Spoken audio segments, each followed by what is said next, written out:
Kryetari i Partisë Demokratike Sali Berisha ka shpërsuar ndjeshëm retorikën politike ndaj kryeministrit Edi Rama, duke akuzuar atë për fshehje të pjesëmarrjes në një samit global të zhvilluar në Spanjë, të cilën ai e përshkroi si të organizuar nga rrymat të ekstremit të majt dhe me qëndrim anti-amerikan.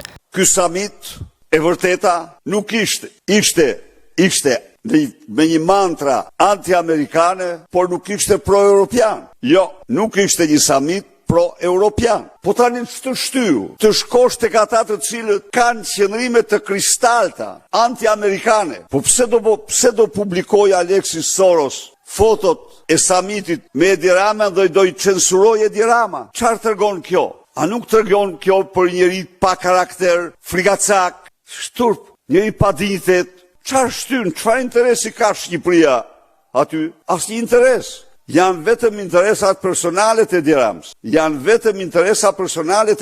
Në vim të akuzave, Berisha pretendoi gjithashtu se Rama ka lidhje me strukturat financiare, përfshirë një bankë të quajtur Jet Bank, të cilën e përshkroi se të lidhur me interesa familjare.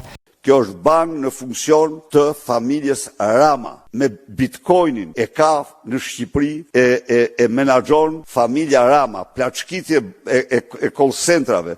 Tani për Olsin thonë, po nuk mund të them se nga që janë bërë aq të shumta, Olsi është licencuesi i tyre. Ato vjedhin shuma prallore, minimumi 30 milion euro në muaj secila.